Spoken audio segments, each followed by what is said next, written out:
approachable wine list of more than 30 selections by the glass. Quality is key, so you'll never find artificial additives. Find Cafe Latte off Victoria Grand or more at cafelatte.com. Portions of the following program may be pre-recorded.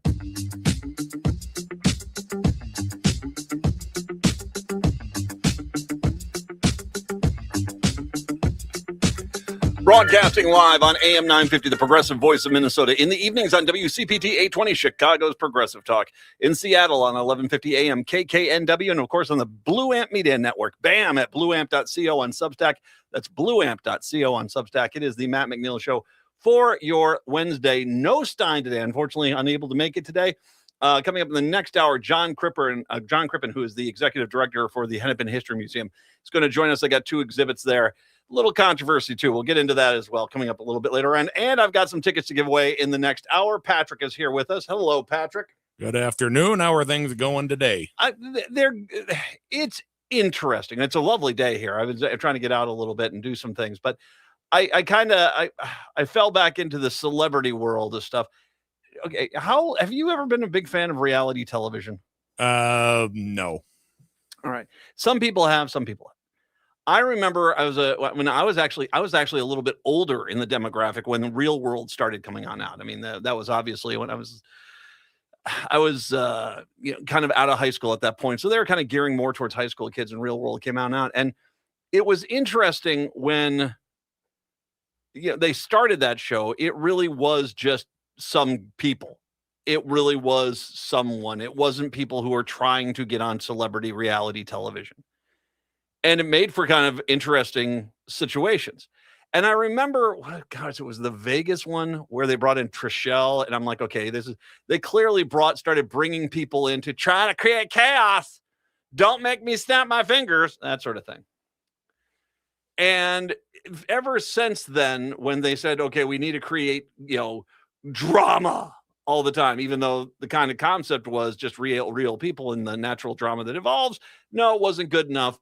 We need to have people that apparently think that they walk around constantly with facial expressions like they just got, kneed in the crotch, or just going, no, you didn't. Like that's what they do all day long. That's who they are all day long. Well, it's not a surprise that there has been a tremendous amount of when it comes to the reality world. And we're now even learning more about Taylor Frankie Paul. This is the Utah investigators are investigating allegations of a third domestic violence incident involving the Secret Lives of Mormon Wives reality stars Taylor Frankie Paul and Dakota Mortensen. The West Jordan Police Department told The Guardian in a statement on Wednesday that it was currently investigating an incident involving Taylor and Dakota. The allegations were reported at the end of February of last year, February this year.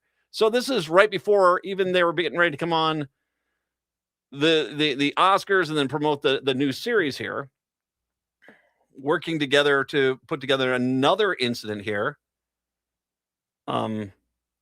The outlet reported that police spokesman said Mortensen had contacted the department last month with allegations of domestic violence against Paul stemming from a 2024 incident.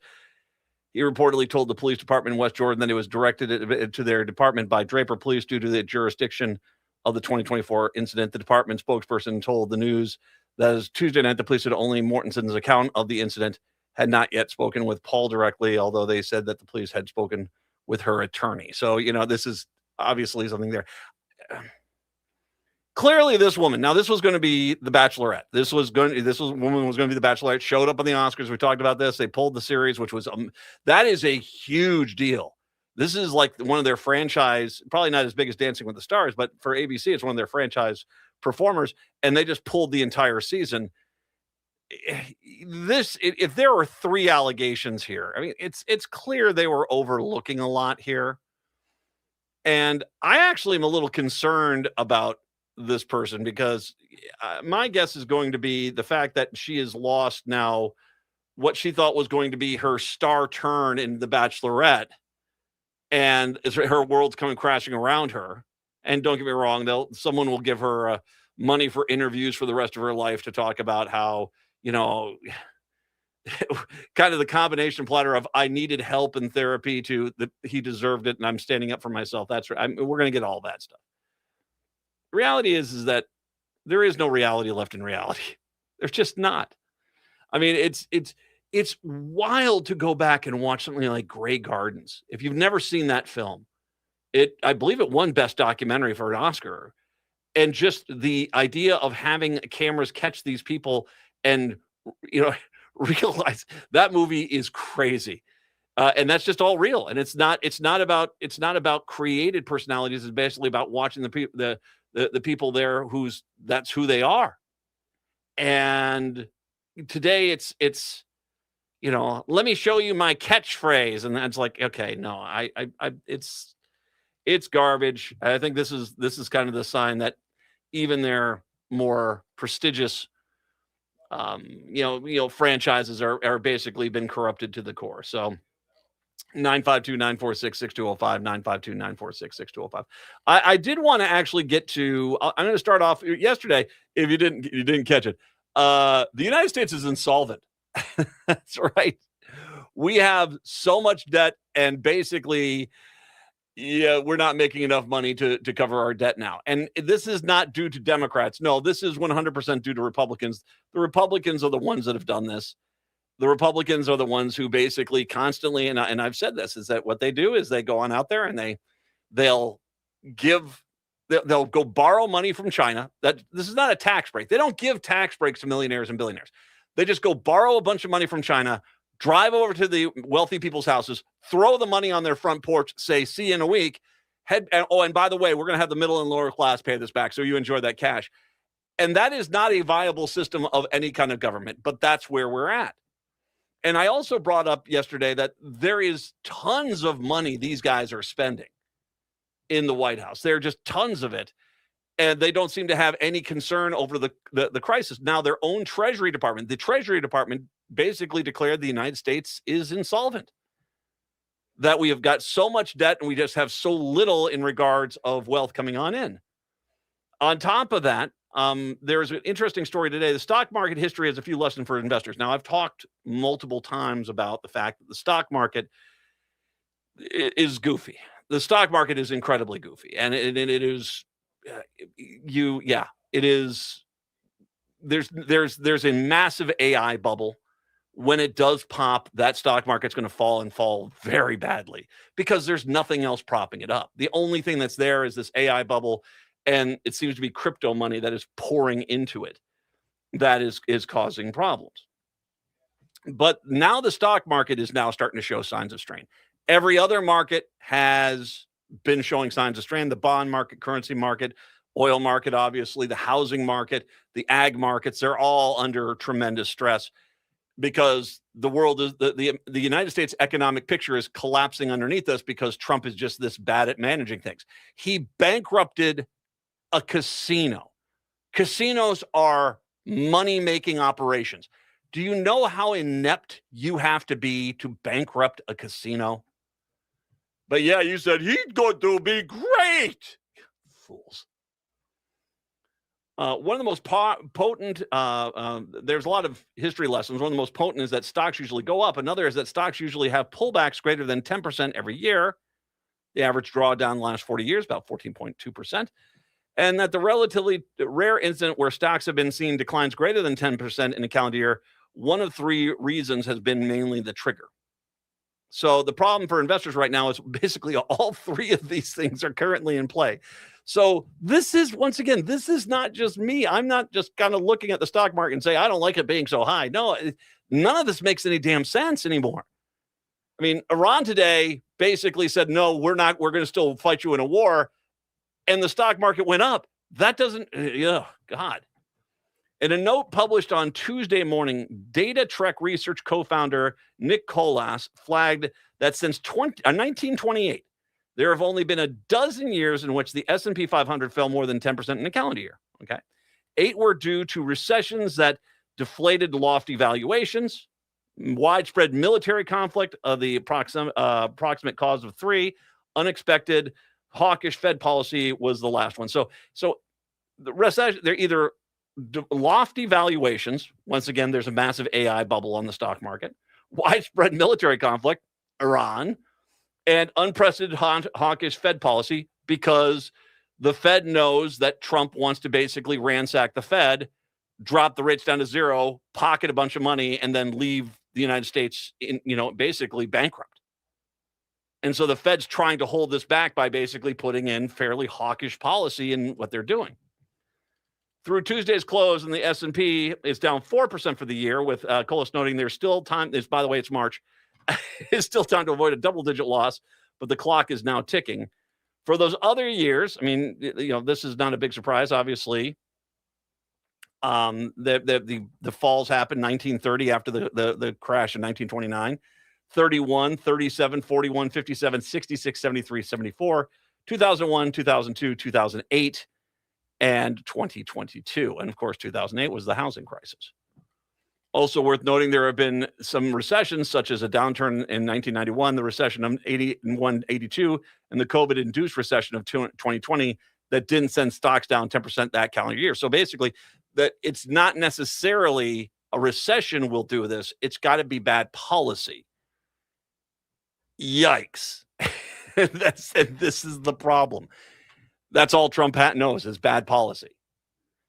And so this is a big problem. And once again, I want to repeat this. This is just the three things that happen. They are, one, they basically there's an overvaluation of the markets, the AI bubble, and that is well noted. You can read about that with many different people that are in the stock market. Widespread military conflict, usually they're mentioned in 2001, 2002. Why? Because, of course, obviously the Iraq War, that was part of the problem. It caused those pullbacks. And then unexpected hawkish Fed policy. Well, that's what you're getting right now because they're trying to fight off Trump. And so those are going on there along with every other thing. And we talked about the oil crisis and war and stuff like this, and the constant lies and the clear insider trading that is going on. And for the day, the stock market still finished up 305. When this does crash, I'm a little bit more akin to this because I'm looking at my own retirement, and I saw my parents get hit hard by the crash of 2008. Not to a point where they was really bad, but they like a lot of other people lost a lot of wealth because bankers decided to steal it. And then when all of a sudden all that money went away, who was to pay it back? It sure is not the wealthy people that basically did all the gambling. It's the middle and lower class. It's all your retirement accounts, and they'll wipe them all out and just say, boy, sucks to be you. I want just people to be careful out there and realize that unless somebody in Congress, a Republican in Congress says, okay, enough is enough, this is not going to end well. It just will not. More when we come back. It's the Matt McNeil Show. Get ready for Easter fun with the annual Easter brunch at the Park Tavern. Enjoy Easter ham, all your Easter breakfast and brunch favorites, and all the sides and desserts. Seatings are from 10 a.m. to 2 p.m. on Sunday, April 5th, and you need reservations. $29.95 for adults, $19.95 for those over 65 and under 12 years old, and 5 and under are free. And don't forget the hour of free bowling with every reservation. Call 952-929-6810 on Louisiana Avenue, north of Highway 7 in St. Louis Park. Enjoy a delicious, stress-free Easter with the Park Tavern. Hi, I'm Mary T. Caring for others runs deep in my family. My grandmother, Rosa, was a nurse who cared for people in their homes more than a century ago. Inspired by her compassion, my mother, Margaret, and I founded the Mary T. family of companies nearly 50 years ago.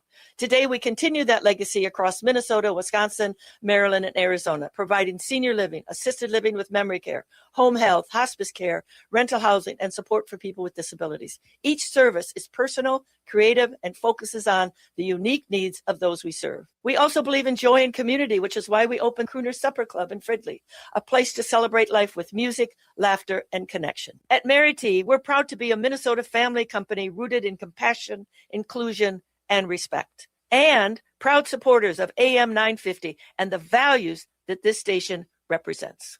Visit marytinc.com to learn more. Congratulations to Mary T, named one of the most admired CEOs of 2026 by the Minneapolis-St. Paul Business Journal. Make Libby part of your spring break plans and bring your library wherever you go.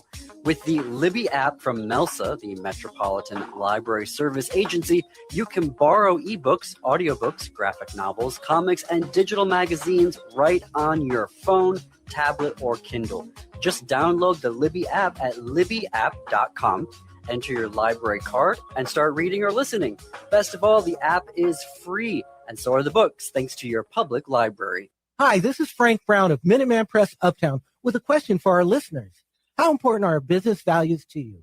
When you need high-quality digital print, it matters who you work with. You see, Minuteman Uptown is unique.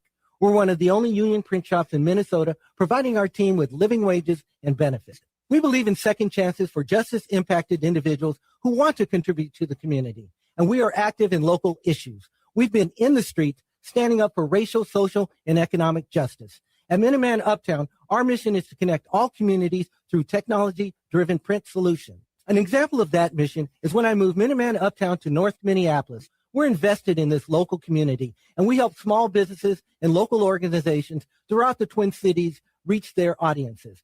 Reach out to Minuteman Uptown and partner with a printer that shares your values. Call us today at 612-870-0777 or visit us at mpuptown.com. That's mpuptown.com.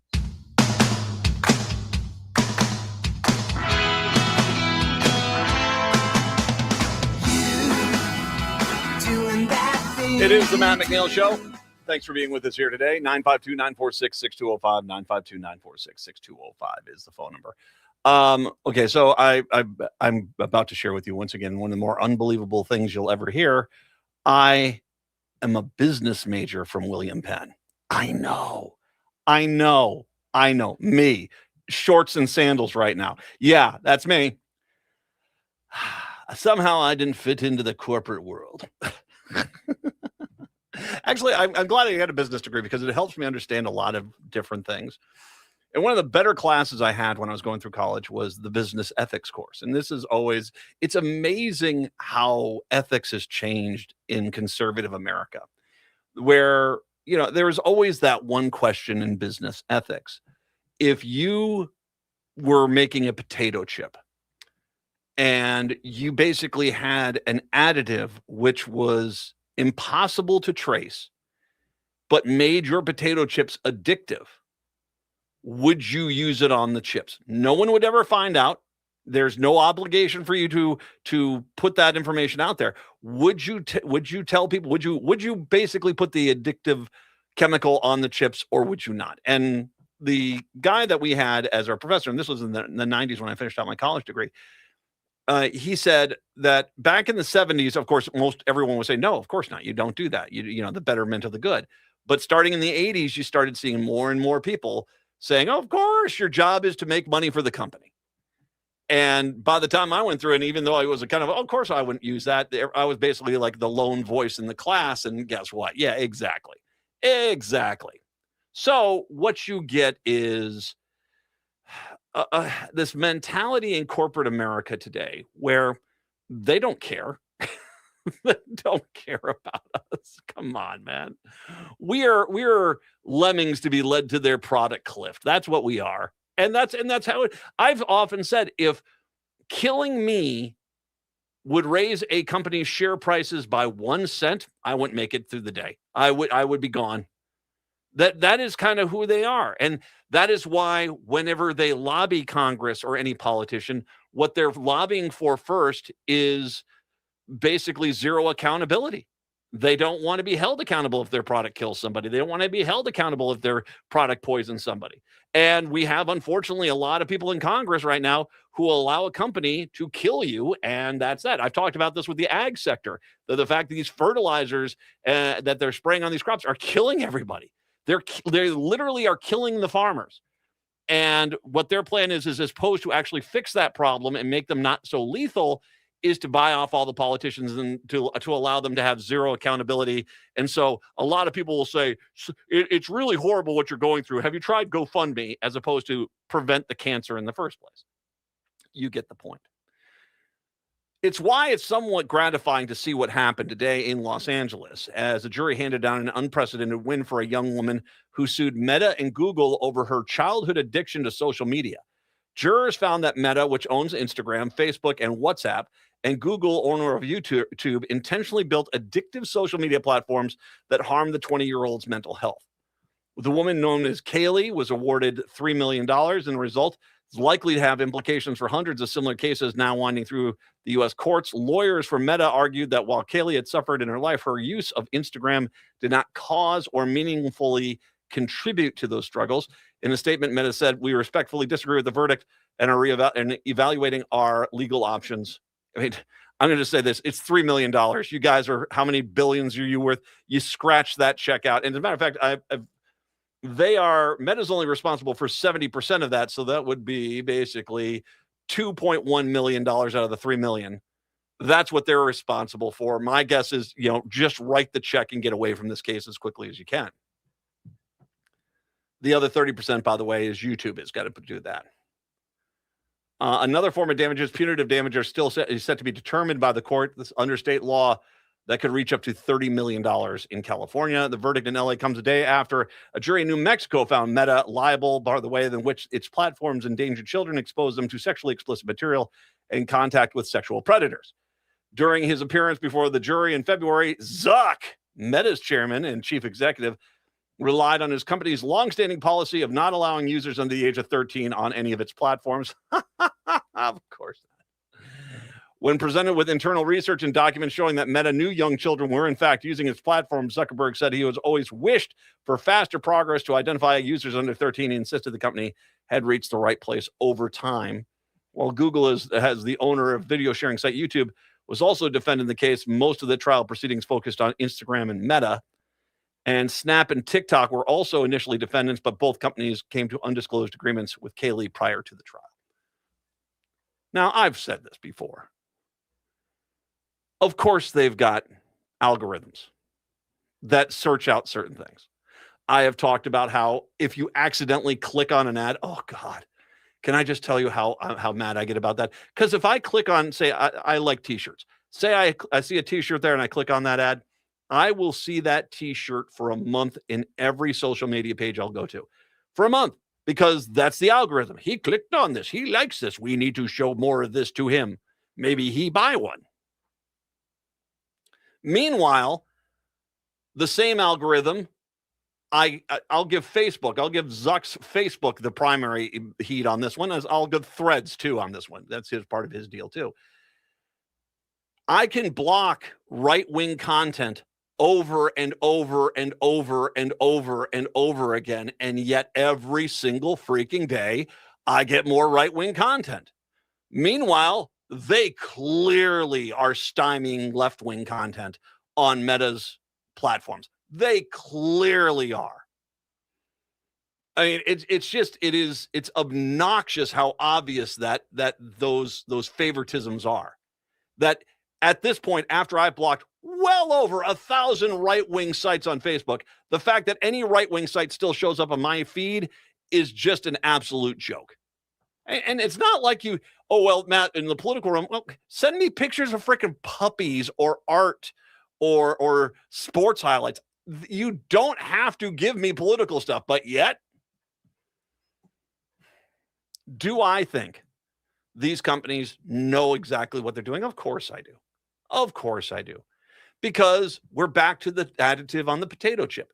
If you can make something addictive, do you do it? And as I said, in this modern day of business ethics, most of the people that went through that class with me were saying, yeah, of course you do this. You're trying to make money for the company. And that's where I guess the feeling was that they weren't going to get caught on this. And they weren't going to basically have to they can basically say, oh, well, we don't do that. It's pretty clear that they do. So I don't think you should trust these companies. I don't think you should really trust pretty much any company if you want to know the truth. And that's the sad part. This is what conservative America has gotten us. This is what Republican politics have gotten us. The corporations are more important than the human beings on this planet. and that if we need to suffer, that we will. If we need to die, that we will. And obviously, I mean, it's different. I mean, obviously, Meta, that's not, it's obviously a mental health issue there. But, when you're talking about like restaurants and food producers, they've got tons of laws that prevent them from ever being held accountable. How about the gun industry, for God's sakes? Exactly. So, buyer beware. It's the Matt McNeil Show. Town homecoming queen, she is the star in this scene. Come see the trained chimp. It's the Matt McNeil Show, 3 to 5 p.m. weekday afternoons, right here on AM 950 KTNF, St. Louis Park, Minneapolis, St. Paul. Why must the world be so cold? They've gone against what was told. Thinking rape is cool, think about it. They think it's not wrong, violence against women, the rape, the abuse, the emotional, physical, they all hold the hate. Think about it. Is it right or wrong? What attracts you? I'm not saying no names, but you laugh. Talk about it like nothing is wrong. Think about it. They all hold the hate. Gotta stop the violence. Stop the hate. Think about it. Sponsored by the Minnesota Indian Women's Sexual Assault Coalition. Hi, I'm Mary T. I'm a proud supporter of AM 950 because this station shares the values that I care about most: community, connection, and making a difference. Just like AM 950, I believe in using our energies, our resources, and our voices to lift up others.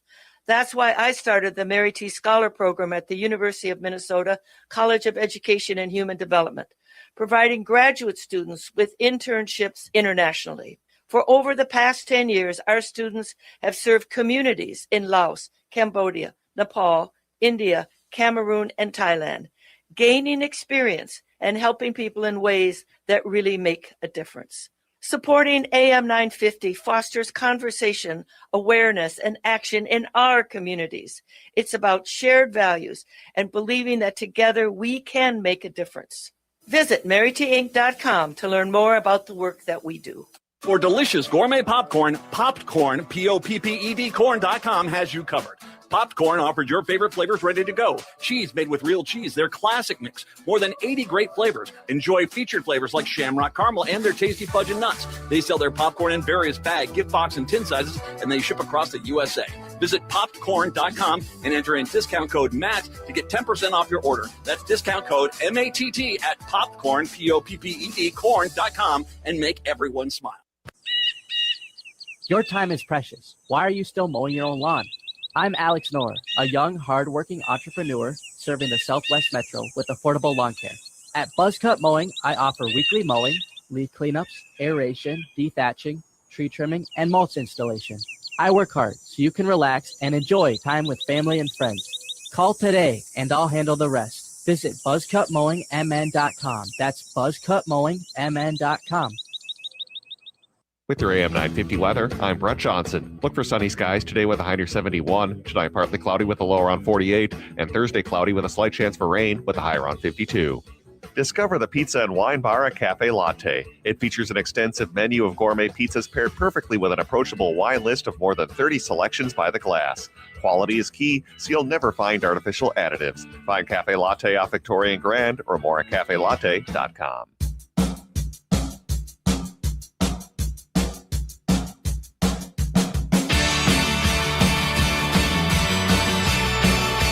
Broadcasting in Chicago on WCPT 820 Chicago's Progressive Talk. In Seattle in the late night hours, 11:50 a.m. KKNW on BAM, the Blue Amp Media Network at blueamp.co on Substack. That's blueamp.co on Substack. And, of course, in Minneapolis, St. Paul on AM 950, the progressive voice of Minnesota. It's the Matt McNeil Show on your Wednesday. Now, usually we have Stein with us at this point. Unfortunately, Stein was not able to join us. Had a personal matter to take care of. All my best to him. But we, of course, we've got a war to talk about. Can I just say, it is amazing to watch a country that has been bombed fairly significantly clearly take the lead in this conflict because Trump is so desperately trying to get out of it at this point. He's so desperately trying to get out of this conflict. It's crazy. So, Trump has been basically saying all of them are wanting to get out and make deals and apologize and all these things. None of that's true. None of that is true. Meanwhile, Iran is not pulling any of their punches, and they're coming back very strongly with with pretty strict demands because they know Trump has realized he made a mistake being tricked by Netanyahu into doing this. Iran state broadcast Press TV says, quoting a senior political security official, that Iran has rejected the U.S. proposal aimed at ending the current war. And this is not the first one. There have been multiple statements apparently from the Iranians saying, no, we're not negotiating out of this. You are going to have to send in your troops to stop us. Press TV didn't name the official, nor did they the rank and file, but reports on the official says Iran will end the war when it decides to do so and when its own conditions are met. Iranian officials have repeatedly said they want complete end of the war, not just a ceasefire. According to Press TV, the alleged outline 5 conditions. These are Iran's 5 conditions they want for them to basically say, okay, enough's enough. And because they know, once again, Trump is desperate to get out of this situation. 1, a complete halt to aggression and assassinations by the enemy. 2, the establishment of concrete mechanisms to ensure that the war is not reimposed on the Islamic Republic. So basically guarantees that the United States will not do this again. Guaranteed and clearly defined payment of war damages and reparations. So basically saying you have to pay us back for all the stuff that we did. The conclusion of the war across all fronts and for all resistance groups involved throughout the region. This is a very strict note to Israel that Israel has to be, what Iran is demanding is that they get reined in, that they're not attacking Lebanon or the West Bank anymore. And I can tell you right now, Israel's not going to go for that. There's no way on the planet Israel's going to go for that. So, Trump is clearly the weaker man in the room when it comes to Netanyahu. So, he's not going to have the ability to, we used to have presidents who would stand up to foreign leaders, even our allies that we disagreed with. I mean, President Obama, President Biden. But Trump won't do that. Trump is, hey, did you say something about a McDonald's value meal peace prize? Well, sure, I'll let you do whatever you want. Also, the last thing Iran wants is international recognition and guarantees regarding Iran's sovereignty right to exercise authority over the Strait of Hormuz. Basically saying, we want the complete Strait of Hormuz. We're not going to allow you to basically diminish our role in it. Well, and as a matter of fact, from the statement I'm hearing, they want complete control, including of the other side of the strait. And so, yeah. Now that's not going to happen. There have been some rumors, which I think this is kind of crazy. There have been some rumors that apparently Trump is basically saying, just pull everyone out. We're done. We're just done. And just leave. And no peace negotiations. Just, we're not going to attack Iran anymore. And even most people are saying that if you do that, then you've not only enabled Iran, you've turned them into a hero for a lot of different people that basically, due to Trump's ignorance and stupidity, that you've created a much bigger threat to the region and the globe for that matter, because you probably are going to have multiple countries in the Middle East overthrown and put in with pro-Iranian regimes. But apparently, once again, Trump is literally like, okay, take all the jets back, take the ships out, we're done. And then let everyone, we'll escort ships to our country that come through the Strait of Hormuz, but no one else we won't do it for anyone else, and that's on them. Now, that's, like I said, that's not been official, but there are multiple people apparently in the White House that are saying that Trump is kind of starting to float this idea because he wants his 50,000K stock market back and he wants cheap oil and gas back. And I'll get to these races that happened in Florida yesterday in just a little bit. But yeah, he can already see that things are getting worse and worse for him. His approval ratings in an all-time low, 36%. And, the longer this keeps going on and the more those, especially the gas prices, which are such a such a bellwether in this country that if all of a sudden the gas price is up about $4 or $5, Press TV said Washington has been pursuing talks through various diplomatic channels, but Tehran sees the proposals as excessive. So basically, he said they initially, well, there's a lot that he's saying. Most of it's lies. And this is the crazy part too. It's really weird being in a conflict and realize the biggest liar here is our own president. That I have no love lost for Iran. And, would I like to see a regime change there? Of course I would. I'm also smart enough to realize if you try to do this through the military, it's going to cost you probably 100,000 soldiers, and it's going to cost about 5 years and a few $1 trillion. And that's a pretty big expense just to basically take out the one leadership group with no guarantees that leadership group would stay in power for anything more than 6 weeks. You're not going to be able to occupy Iran. We don't have enough troops to do that. We just do not have enough troops to occupy Iran. So whatever had happened afterwards, I don't know. But at the same time, I'm not a fan of Iran. But it's hard when you can see that the person who's lying the most is Trump, is your own president. And that is it is disturbing. So this has been reported, and once again, if you're not following, I would highly recommend you start reading the BBC, the Independent, and the Guardian. They're basically giving you they're giving you a lot of news you're not going to find anywhere else here in the United States. They are. Meanwhile, the White House has now insisted Iran has not rejected U.S. peace proposal. Asked about, you just heard them say, no, here's our counter proposal. We're not going to do what you want. You need to do this for us. But here comes the lying Carolyn Leavitt, our Taco Bell herself, who, by the way, once again, wears a cross and walks out on the podium and lies constantly as she talks. Asked about reports that Iran had rejected the U.S.'s 15-point plan to end the war, Leavitt said, they have not. Oh, my God. Who told you that? Okay, I'm adding a little, but not too much. No, they haven't. Oh, my God. It's a cross. He insisted talks are continuing. Or she insisted. She says, however, I saw a 15-point plan. Okay, so this is where this starts getting crazy. However, I saw a 15-point plan that was floated in the media. I would caution reports in this room from reporting about speculative plans from anonymous sources. The White House never confirmed that plan. There are elements of truth to it, but some of the stories I've heard are not entirely factual. So basically, she is coming on out and saying, well, we're still negotiating with them on the 15-point plan. By the way, there was no 15-point plan. That's something you guys made up. Days after President Trump told reporters his administration was pushing a 15-point plan. Trump himself said this. How in the world are you saying, where did you come up with this idea for the 15-point plan?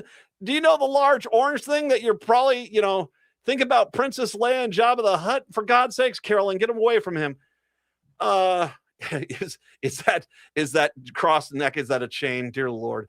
Anyway, get away from him.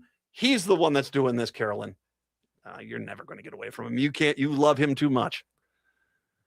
So he pushed the 15-point plan for ceasefire, the nearly a month old war he started against Iran. The White House suggested that reports about the existence of such a plan may not be entirely factual. So basically, Trump pushes the plan. His own White House says there might not be a plan. He's repeatedly said there's a 15-point plan. Now they're saying whoever told you there's a 15-point plan doesn't make any sense. This is why it's incredibly hard to get behind anything that's going on right now, because there's just this comedic level of incompetence that is going on with this administration. She slammed coverage of the plan sparked by her boss's announcement of it, in which Iran officials have reportedly rejected. She characterized the plan as productive in a Wednesday press briefing. Then she comes back and says, this is her then statement then. I saw a 15-point plan that was floated by the media. Caution reporters room from reporting on the speculative points. He's the one. White House staffers were also left baffled, I say, by Trump's claim Tuesday that he received a gift from Iran, about which he then refused to disclose anything further about it. They're going to make a deal, the president said in Tehran in the Oval Office as he swore in Mark Wayne Mullen as the new Homeland Security Secretary, replacing Christy Where's My Makeup Team Gnome. They did something yesterday that was amazing, actually. They gave us a present, and the present arrived today. It was a very big present worth a tremendous amount of money. He added, I'm not going to tell you what that present is, but it was a very significant prize, and they gave it to us. That could mean only one thing. We're dealing with the right people, he concluded. The president was uncharacteristically tight-lipped about the details thereafter, though. Having started a guessing game around the assembled press corps, he did begrudgingly reveal a few clues. According to a Politico's West Wing Playbook newsletter, Trump's cryptic remarks even sowed confusion among his own inner circle, with several people close to the White House telling the Republicans they were baffled by the president's remarks. So this is even his inner circle saying, what is he talking about? The Independent had reached out to the White House for further comment, and they have not responded. They're not serious people. These are not serious people. And this is, by the way, and this is going to be something I'm going to carry over into the next hour. These are garbage people. These are just garbage people that they're like that woman from The Bachelorette, where it looks like, oh, wow, okay, they're bringing this woman in from the Secret Life of Mormons, of Mormon wives, whatever. They're going to bring her on in. It's going to be the show. And then all of a sudden you see behind the curtain, oh, she's actually possibly committed 3 domestic assaults. Yikes. You see the truth. That's a garbage person. These are garbage people. If those allegations play out. But these are garbage people. They can't even keep their mind straight. And even garbage people are pointing out the garbage people. I want to remind you of Nancy Mace. Yeah, that Nancy Mace. The woman that basically called Capitol Police on a woman she thought was transgender in the bathroom and had press was ready to go. And then they went in and discovered it was actually a woman. And then she ran away from the scene because she was so ready for her. We caught a transgender person using the bathroom. That horrible person, a woman who seems to have might have a drinking problem, clearly has a problem with answering to her constituents. I mean, she's a horrible person. She's a garbage person. And the U.S. Republican Congresswoman Nancy Mace said she will not be supporting the deployment of U.S. troops to Iran after leaving a briefing in the House Armed Services Committee after the war. I will not support troops on the ground in Iran, even more so after this briefing.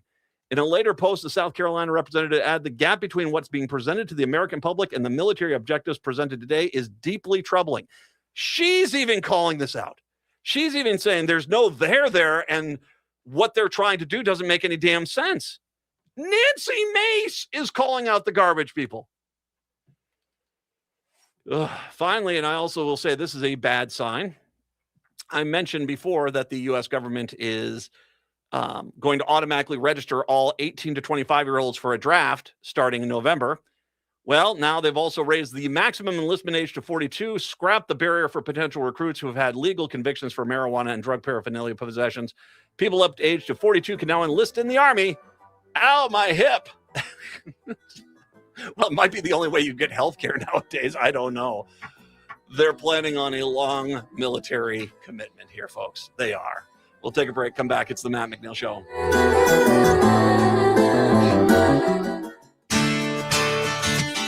Greg Bakken here. Like you, I love good, fresh, delicious food. So I want to tell you about this treasure in Roseville called Maverick's Real Roast Beef. Maverick's has the best roast beef sandwiches I've ever had. Made fresh every order. Add fries or onion rings dropped in the fryer when ordered, and you have a winning combination. Maverick's Real Roast Beef has a lot more than roast beef, so check out their website, mavericksbeef.com, or check out their restaurant on Lexington in Roseville. Prime Productions is thrilled to bring the world premiere of Abuelita by Nathan Youngerberg to the Capri Theater March 14th through the 29th. The grandmother from Iowa brings her grandson to meet his Puerto Rican relatives in sweltering New York, 1993. Tabby's world is transformed with music, dancing, and community. Directed by Shay Cage. Pay-as-you-are tickets can be purchased at primeprods.org. That's spelled prime, P-R-O-D-S.org.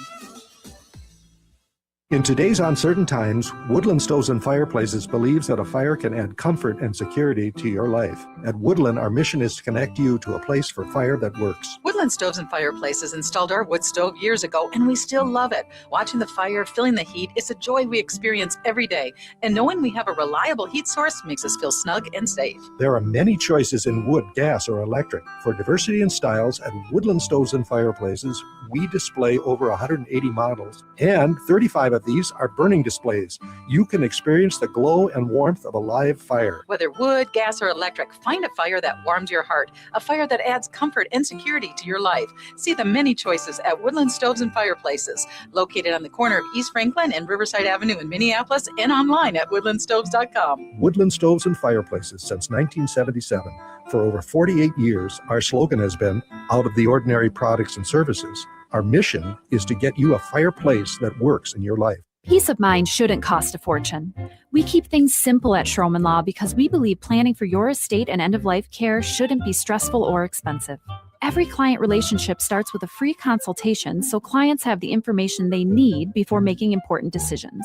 From there, we work closely with clients to ensure they are choosing the most efficient and cost-effective plans for their specific needs.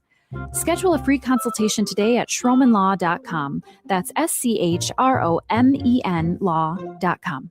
When it comes to nutritional supplements, it can be hard to know what to trust. Announcing whattotrust.com. Whattotrust.com is a free app developed by Canamix, a Rochester, Minnesota company founded by scientists and clinicians from Harvard Medical School to help people make informed choices. It's time to stop guessing what scientifically proven means and start knowing what to trust. Go to whattotrust.com, enter product's name, and get science-based What to Trust scores. Companies do not pay to be listed on What to Trust. Whattotrust.com.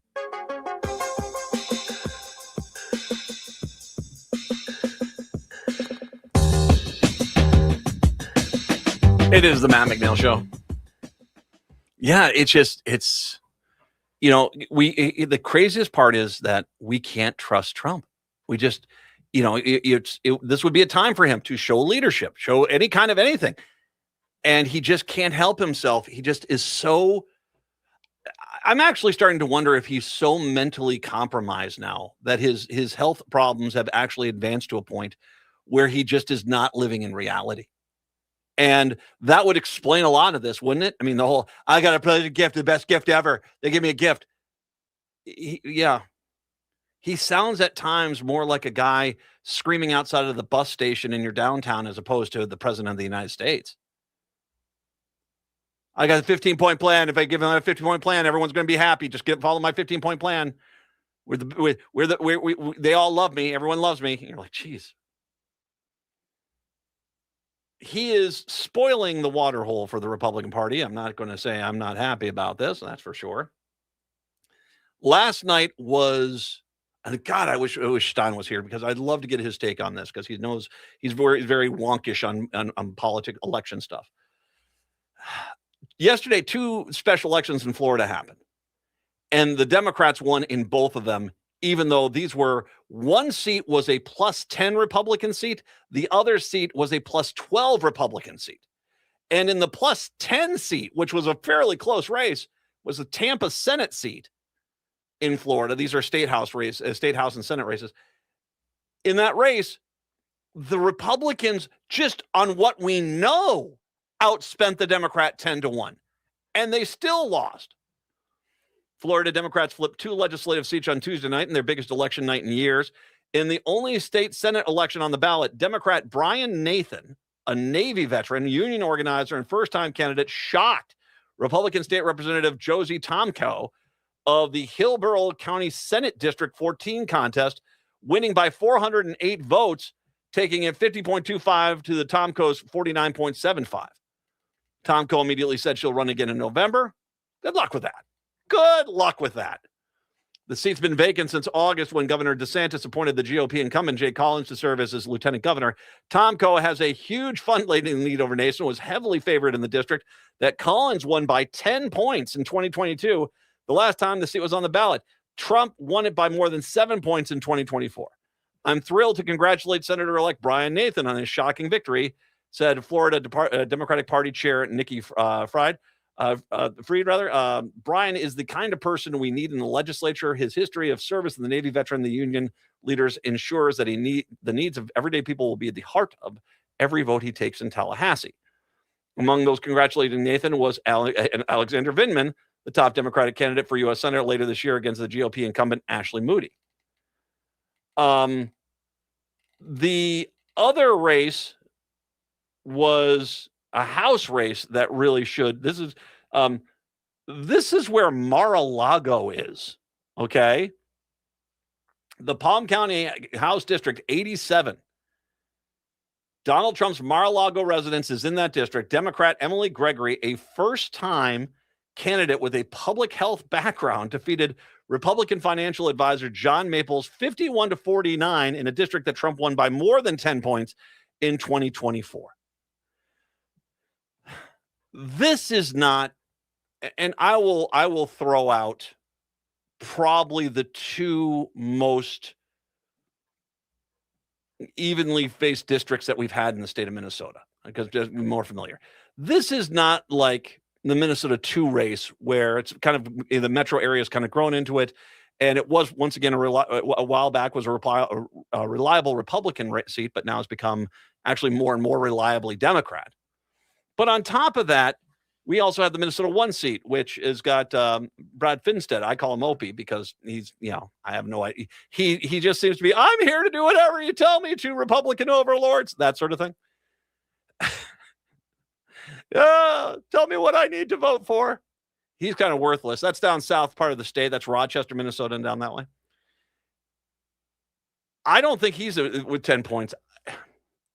I have to admit, if this continues, if people keep voting, and that is the key, people keep voting, this is going to be a incredibly bad year for the Republicans. And by the way, this is why they're trying to pass the SAVE Act, is because they already know they would rather their quest to stay in power would rather disenfranchise 70% of the female vote and throw off anybody who's not a white male off the ballots. They would rather do that than actually face up to an actual real election.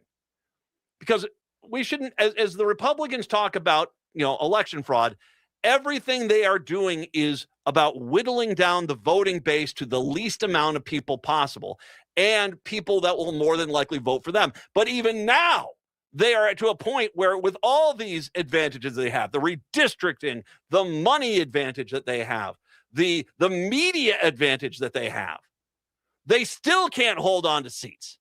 And so now their only option is to trash the election system itself, which I want to remind everybody, every single Republican in the U.S. House voted to do. Every single Republican in the state of Minnesota, that's Stauber, that's Fischbach, that's Emmer, that's Finstead. They voted, all of them, to take away the vote from a majority of people. Because it's the only way these guys are going to stay in power.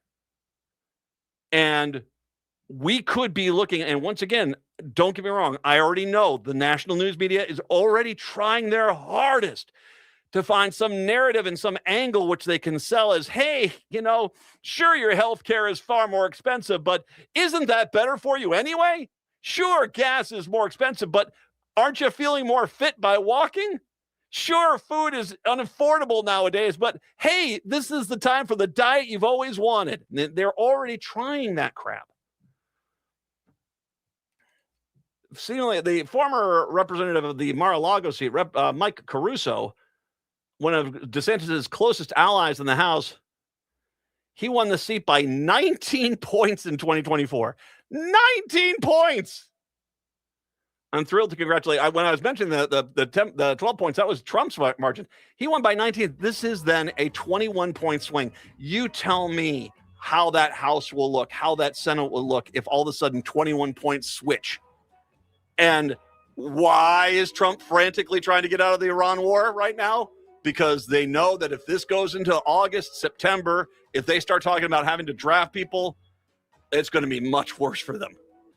Chicago, Seattle, have a good day. Minneapolis, St. Paul, bam, hour 2 up next. Get ready for Easter fun with the annual Easter brunch at the Park Tavern. Enjoy Easter ham, all your Easter breakfast and brunch favorites, and all the sides and desserts. Seatings are from 10 a.m. to 2 p.m. on Sunday, April 5th, and you need reservations. $29.95 for adults, $19.95 for those over 65 and under 12 years old, and 5 and under are free. And don't forget the hour of free bowling with every reservation. Call 952-929-6810 on Louisiana Avenue, north of Highway 7 in St. Louis Park. Enjoy a delicious, stress-free Easter with the Park Tavern. AM 950 would like to thank everyone who joined and donated during our winter membership drive. Your support shows that Minnesotans still value an independent progressive radio station that delivers facts, not spin. AM 950 is locally owned, based right here in the Twin Cities, and dedicated to uplifting small businesses and diverse communities. At a time when some voices are being pushed aside, AM 950 refuses to be silenced. Please help keep progressive radio on the air. Visit am950radio.com and donate today. I'm standing up for the middle class. Tom Hartman here on the Progressive Voice of Minnesota, AM 950, KTNF, St. Louis Park, Minneapolis, St. Paul. AP News, I'm Ben Thomas. A California jury has found both Meta and YouTube liable in a lawsuit aiming to hold social media companies responsible for harm to children using their platforms. Lisa Dwyer has details. The plaintiff was awarded $3 million in damages. The 20-year-old woman, identified as KGM in documents, or Kaylee, as her lawyers have called her during the trial, says her early use of social media addicted her to the technology and exacerbated her mental health struggles. This is the second verdict this week against Meta after a jury in New Mexico determined the company harms children's mental health and safety, violating their state law. I'm Lisa Dwyer. Those California jurors later recommended an additional $3 million in punitive damages after deciding the companies acted with malice, oppression, or fraud.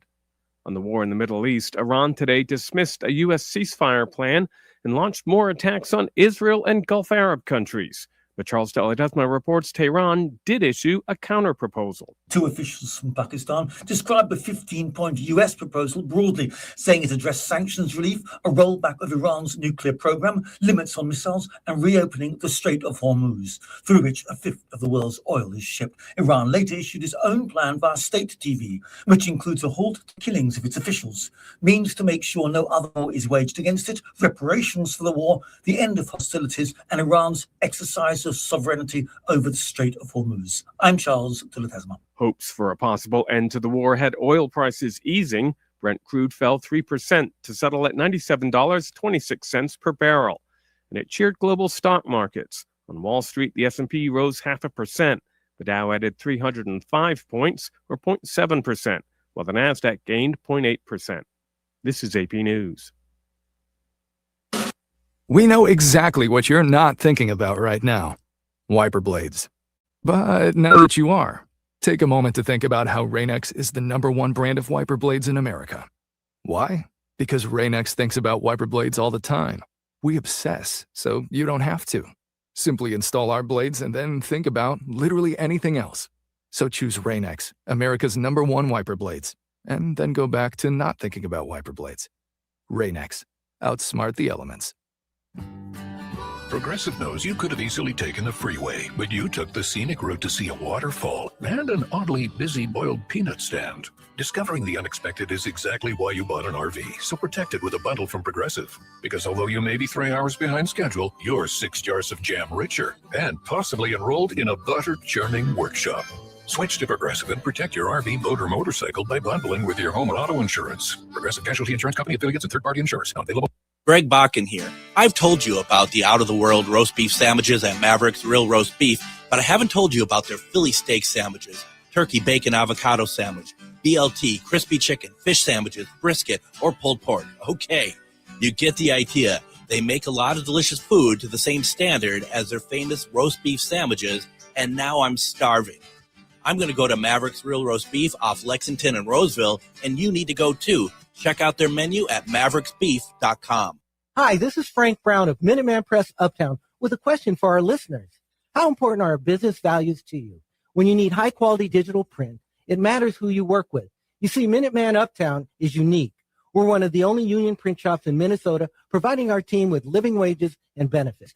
We believe in second chances for justice-impacted individuals who want to contribute to the community, and we are active in local issues. We've been in the streets standing up for racial, social, and economic justice. At Minuteman Uptown, our mission is to connect all communities through technology-driven print solutions. An example of that mission is when I moved Minuteman Uptown to North Minneapolis. We're invested in this local community, and we help small businesses and local organizations throughout the Twin Cities reach their audiences. Reach out to Minuteman Uptown and partner with a printer that shares your values.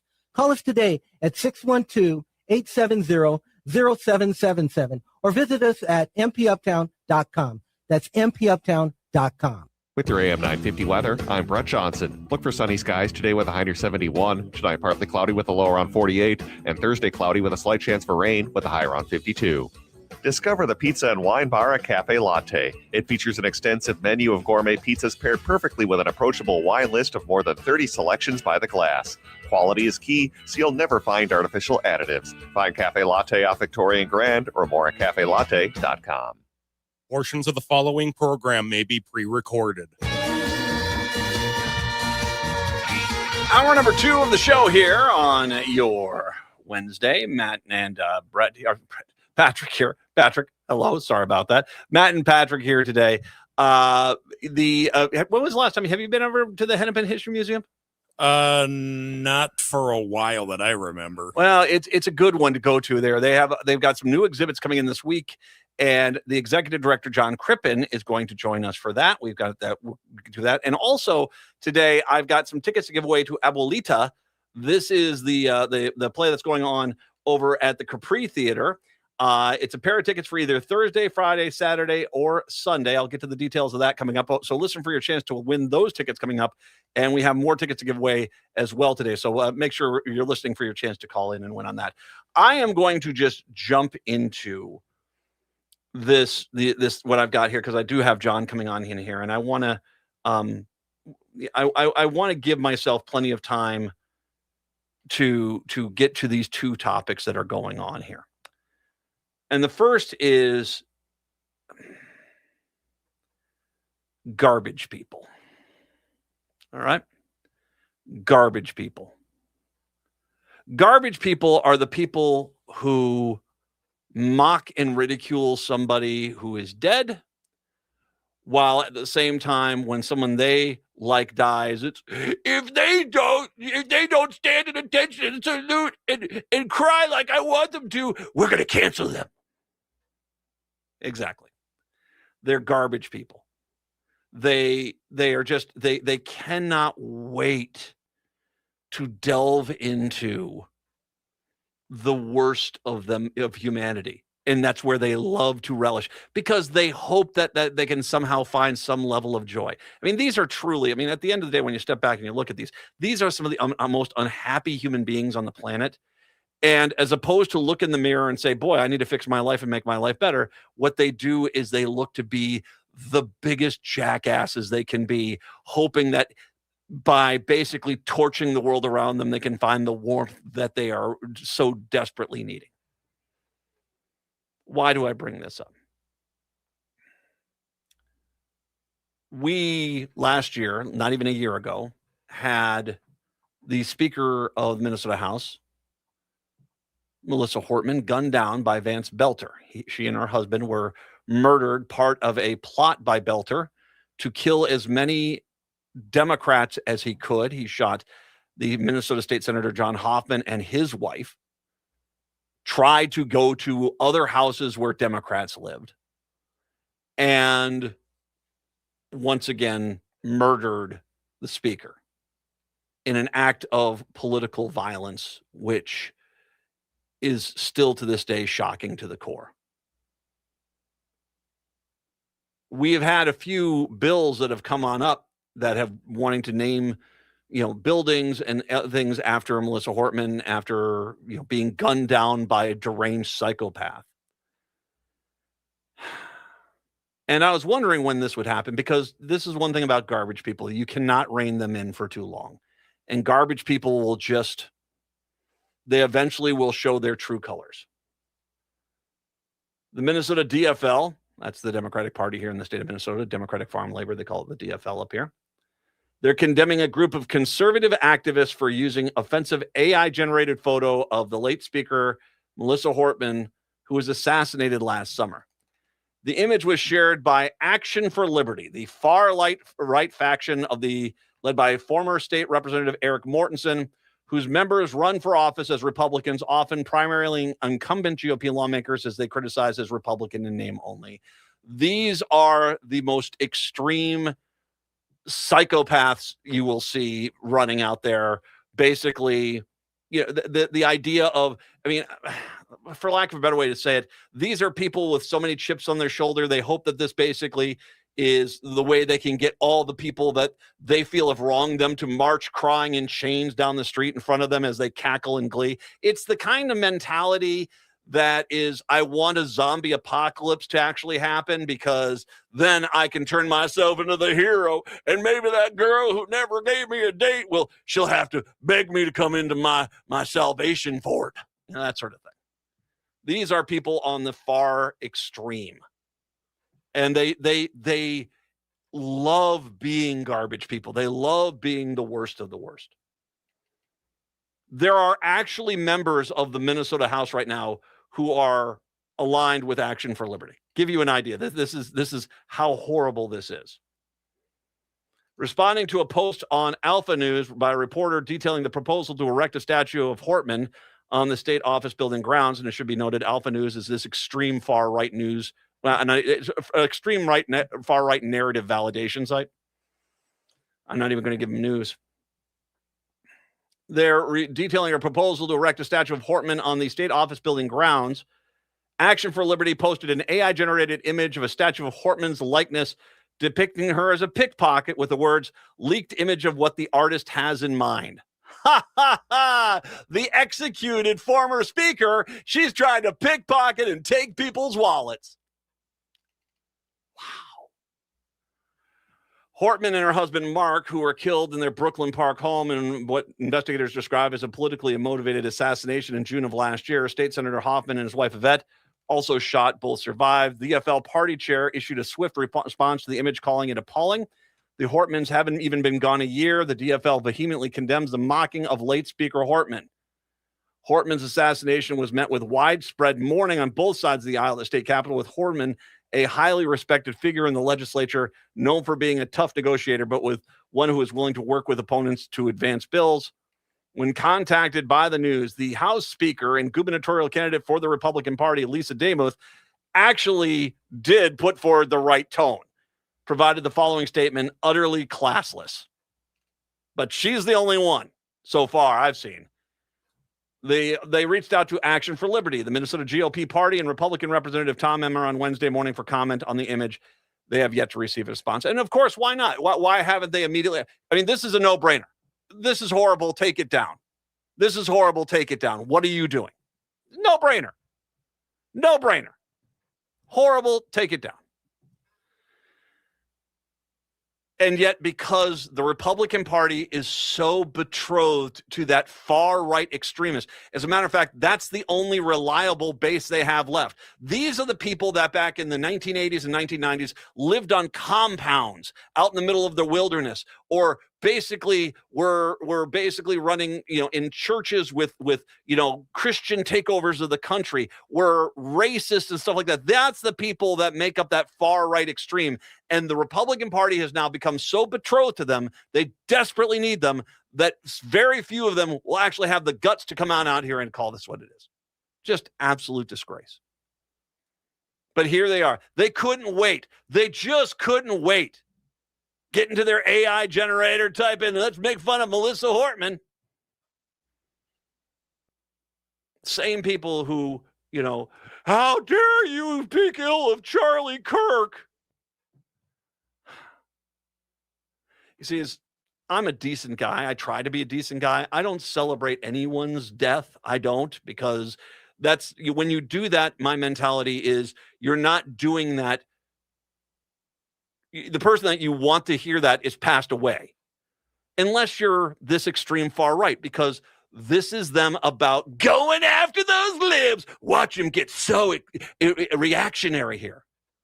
No one in the Republican Party. Republicans should be lining up to condemn this crap. And as a matter of fact, I hope some of the Democrats call out the Action for Liberty House members to their face on the floor of the House for their inappropriate behavior. Just garbage people. You're just garbage people. I can't, and you're probably proud of that. You're probably proud of that. You're probably going to get a t-shirt made up with it. Fine. Doesn't change that you're still a garbage person. And no, this won't, sure, those trolls online that think you're the best, who basically stay in their mom's basement and self-gratify constantly, they'll think you're cool. that ever desperate demographic, they'll love you. But any decent Christian human being would be appalled by what you guys have done. 952-946-6205. I also wanted to mention as well a story that came across today, which it is pretty shocking. Here, I'll try to get into this. I got to get a break in here before too much longer. State Representative Brad Tabke has been following what he believed to be an immigration agent driving through his southwest suburban district in early January. This is a Democratic representative. When the SUV suddenly pulled into his neighborhood, the third-term DFL lawmaker who'd been leading a training for Minnesotans on observing immigration officers during Operation Metro Surge watched as the vehicle stopped in front of his Shakopee home for a few seconds, then pulled away again. They made a big show of pointing a camera away at the window so that I could see them taking pictures of my house, he said. Records reviewed by the Minnesota Star Tribune show that immigration enforcement agents ran Tabke's license plate number about 30 minutes before the video shows the SUV driving to his home on January 30th. They specifically targeted Brad Tabke. ICE agents specifically targeted a Democratic politician. The same thing happened again in February. After that initial encounter, Tabke stated that he saw what appeared to be federalized immigration agents outside his home at least a half a dozen times, sometimes with binoculars. Creepos. Tabke is one of several Democratic lawmakers who said they were targeted or harassed during the Trump administration's months-long immigration crackdown in the state. One DFL lawmaker told colleagues that federal agents hurled misogynist epithets at her even after she informed them she was elected official. Another DFLer said that an agent whom with she had never interacted greeted her by first name, while another said agents walked around her home taking photos. It was all a way of threatening and being very menacing in a way that perhaps would inhibit us from advocating the way that we have been, said Mary Kunish, the DFLer from New Brighton. Federal agents' behavior towards DFL lawmakers came as Trump continually attacked Minnesota Democrats and the state's Somali community, promising reckoning and retribution at the height of the surge. The Attorney General, Keith Ellison, argued the court that the motivation for the surge was not immigration policy, but rather political animosity towards Democrats. And it was. Remind everybody that Pam Bondi said, give us the voter rolls and we'll take the ICE agents out of Minnesota. That was actually, she actually said that. Give us the voter rolls for Minnesota and we'll leave it right away. It was all about politics with a whole bunch of racism tied in there. Similar targeting of elected officials happened during the administration's immigration crackdown in Chicago. There was an underlying desire to simply attack people because they don't agree with Trump administration policies, whether that was about immigration or other things. Democratic lawmakers are now pushing legislation in response to tactics used by federal agents during the crackdown in the state, but Minnesota Republicans have blamed much of the chaos during ICE surge on the Democratic leaders. So that the Democratic leaders were, the ICE agents had to go to Brad Tabke's house. They had to go harass him. They had to go spy on him. They had to do it. That's what the Republican response is. Yeah. Garbage people. What you saw from top leaders of our state and the negative rhetoric. Negative rhetoric is not having ICE agents target. You're the speaker, by the way, Lisa. You should be out there condemning this more than anyone else of political harassment by Gestapo-like ICE agents in the state. U.S. Department of Homeland Security did not respond to requests because they're a bunch of freaking cowards. The day Tabke said agents first led to his home, he said he and his wife had left a training for Minnesotans observing federal agents. After hearing ICE was in the area, Tabke said the two then observed from their car as agents conducted an operation at a local apartment complex. Agents blocked them in the apartment lot and appeared to take down their license plate information. Tabke said his youngest child was at home alone at the time. The whole ordeal frightened him, though he said other observers had much more violent confrontations with immigration officers. We shouldn't have to fear our federal government are for working to uphold our Constitution. During a Senate hearing in February and a bill required federal agents to unmask, Lindsay Port said agents had followed her and parked outside of her Burnsville home. In an interview, Port said the cars driven by what she believed were immigration agents with missing license plates, tinted windows, and drivers in tactical gear and masks parked in front of the house, and 3 occasions she was aware of, adding that they walked around and took photos of her house. I haven't broken the law. I haven't impeded an investigation, she said in the hearing. I haven't gotten out to my car in an ICE interaction to be on any sort of list for any sort of reason. They were targeting her because simply she was the DFL senator. Republicans have pushed back on the DFL proposals, arguing that federal agents were the ones that put at risk. Michael Holmstrom, the Republican from Buffalo, tried to amend Port's bill to increase penalties for doxing agents. He described Minnesotans who tracked and observed immigration officials during the surge as committing an act of domestic terrorism. You're using your eyes to see things. Gouge them out. Gouge them out. Now, I'm not saying he said to gouge them out, but I mean, it's a natural presumption of what he's trying to say, because that's all they were doing was observing. But this knucklehead, Michael Holmstrom, basically, beat them in the streets. I don't know. Maybe he was, maybe he wasn't. I don't know what he was saying.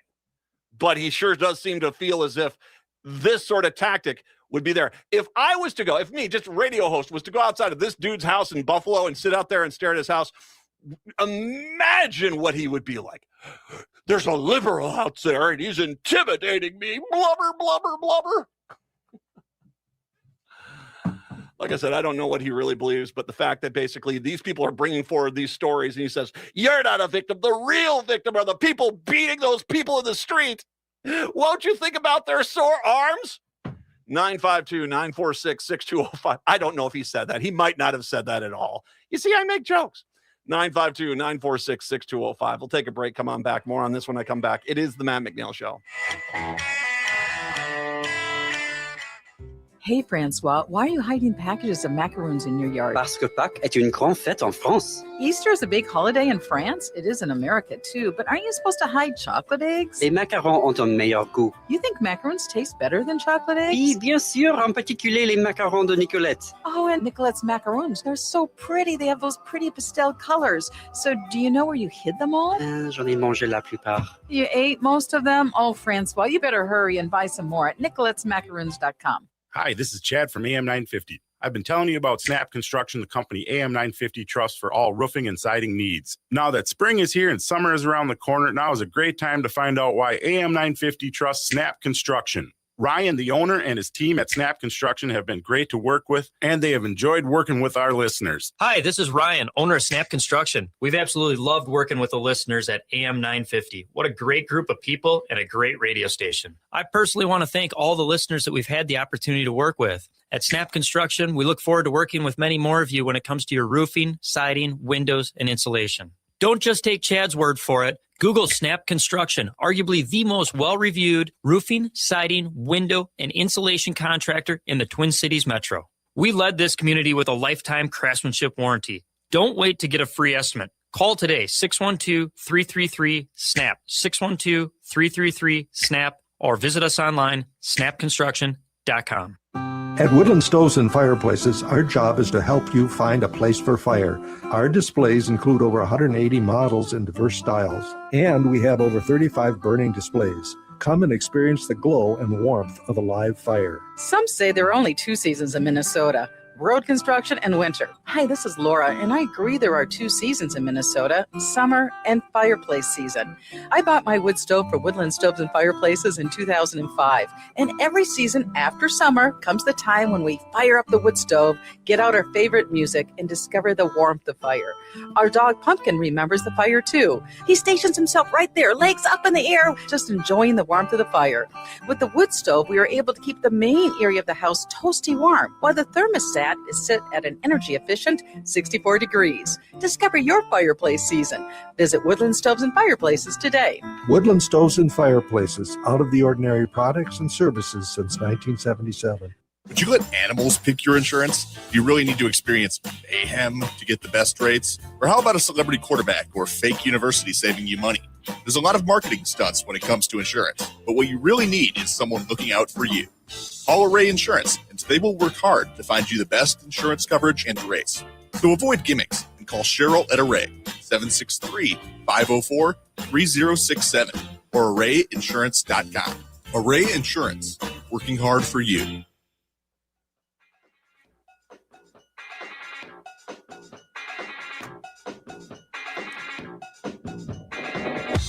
It is the Matt McNeil Show. Let's give away some tickets right now. Abuelita is playing over the Capri Theater. I got tickets for you to go and enjoy the show either on Thursday night, Friday night, or Saturday night, or on Sunday afternoon. Your choice of what show you want to go to. 952-946-6205, 952-946-6205. Caller number 5, you're going to win a pair of tickets to go see Abuelita over at the Capri Theater. Once again, either Thursday or Friday or Saturday or Sunday. The Thursday, Friday, Saturday are evening shows. The Sunday is an afternoon show. So good luck. Caller number 5, 952-946-6205. 952-946-6205 is the phone number. Going back to the story of ICE agents targeting Democratic politicians and spying on them and intimidating them and trying to threaten them, which once again, they had not done anything wrong.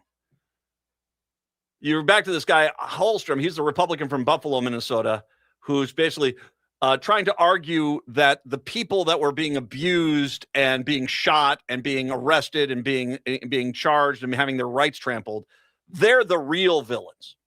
There's this organized insurgency among the people of Minnesota, a small group of Minnesotans who've come together to try to track and spread information and dox these individuals and those officers, even individuals who are there protesting on this side of the aisle. Holmstrom said, who is ICE was protesting on the other side of the aisle. Also, Representative Bidel Duran from Bemidji said in February, a House committee hearing that we as legislators took it to the next level when we started attacking cops and started attacking federal agents. Now, words are not bullets. Does he understand that? That people being critical of, 4 officers murdering George Floyd in the street, that I get it. I'm presuming what you want to say there, Duran, is, oh, didn't they do a good job of killing him? I'm presuming that's what you want to say. But most sane people would say, oh my God, 4 police officers just murdered somebody in the street. See how that is? And your argument is, that's worse than the murder. If that's what your argument is, I don't have any patience for you. Because you are trying really freaking hard to basically justify your authoritarian takeover. Representative Jessica Hansen pushed back on the comment in the committee, saying she went to a public park at the Surge and walked her dog and encountered dozens of ICE agents who drew their guns and questioned why she was even there. As she drove away, a group of agents, including an armed vehicle, left the park driving lot in the same direction. She feared they were following her, but soon realized they were headed to a home in her neighborhood. She said she watched, she noticed students arriving home from school were struggling to get into their homes because the roads were blocked. She said to intervene. She tried to intervene, telling agents she was a state lawmaker. Then the federal agents called Hansen a slut, a B word, and a vulgar term for return to women after recognizing who I was. So they basically recognized she was a politician, and that's when they started swearing at her. So here you have ICE agents targeting Democratic officials while they were here. And here's where I want to actually ask the question, because I mentioned these 2 Republicans that giddily talk about how the only victim is this ICE agent.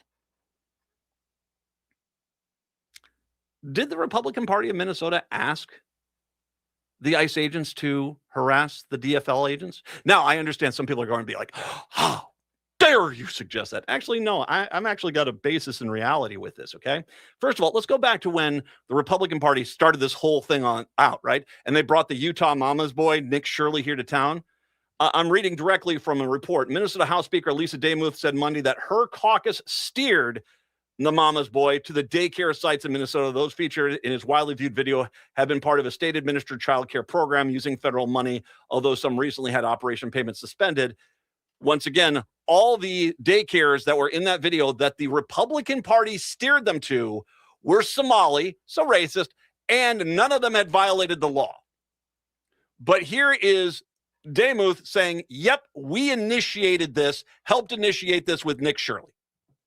Harry Niska, the Republican, said some information in Shirley's video came from a House Republican staff, but did not elaborate on specific details. So now we have a House Republican staff member who's getting paid in taxpayer dollars doing work for Nick Shirley to basically try to bring ICE into town.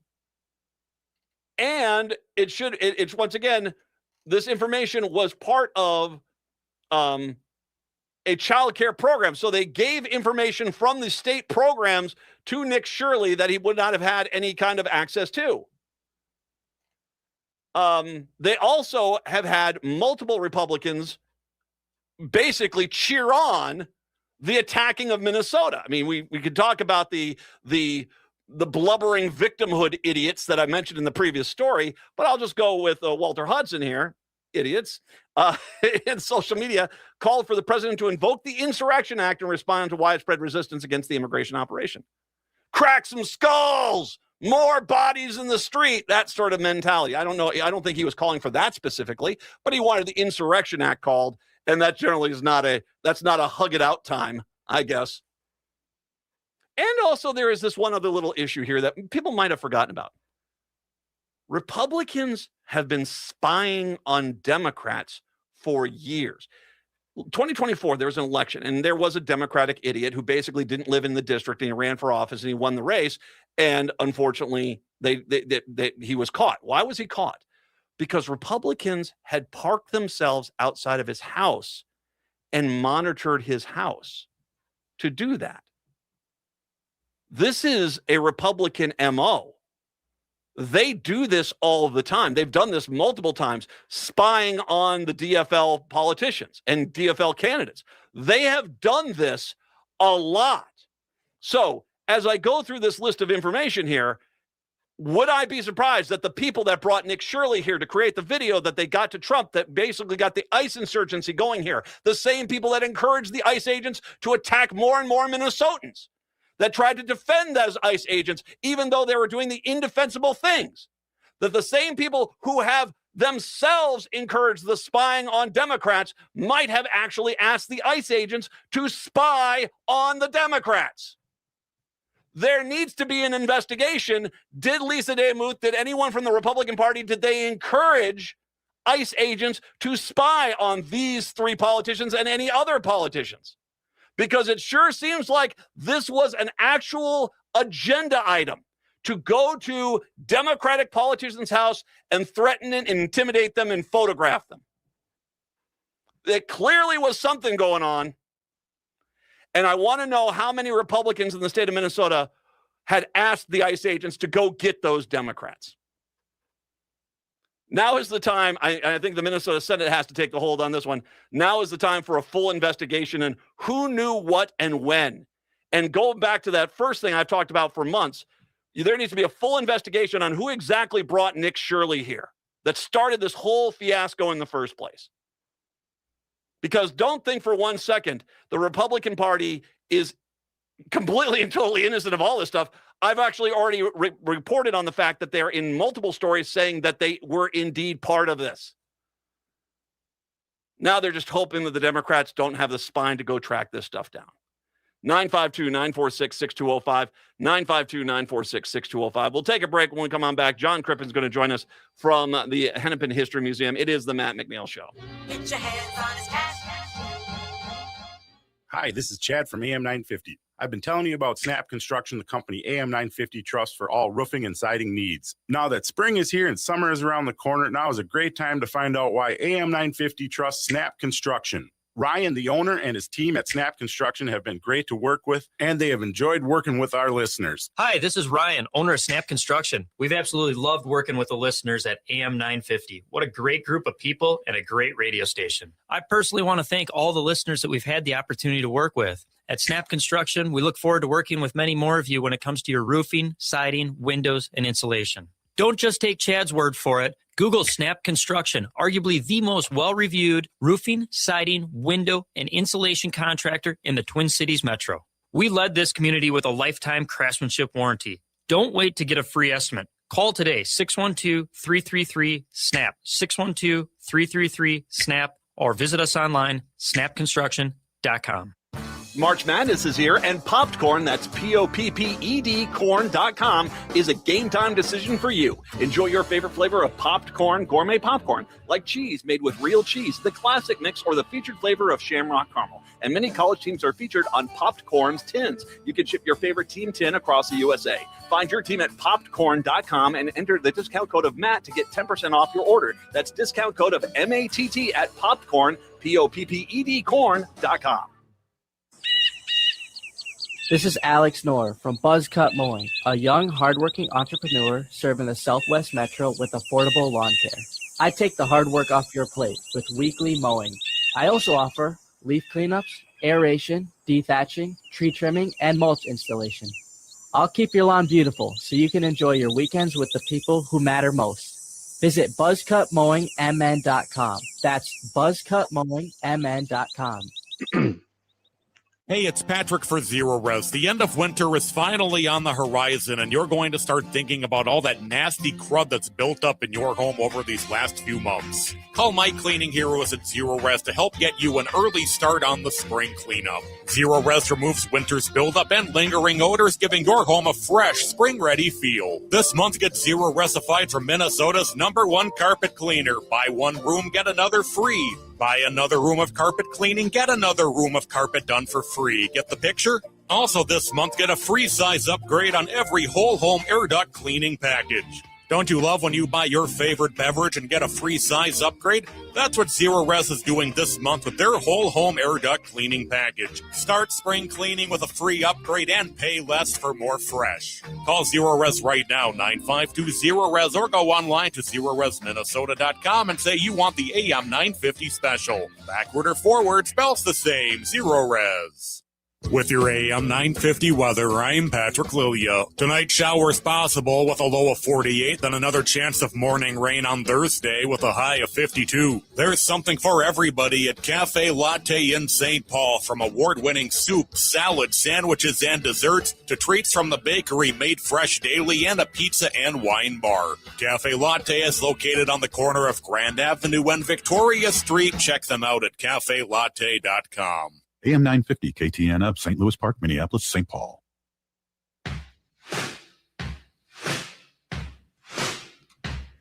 It is the Matt McNeil Show, once again on the Blue Ant Media Network, as well as AM 950, the progressive voice of Minnesota. Good to have you with us here today. Reminder, actually, I think this is the first time I'm going to mention this. Coming up the next 2 days, Thursday and Friday, I got tickets to Lewis Black to give away.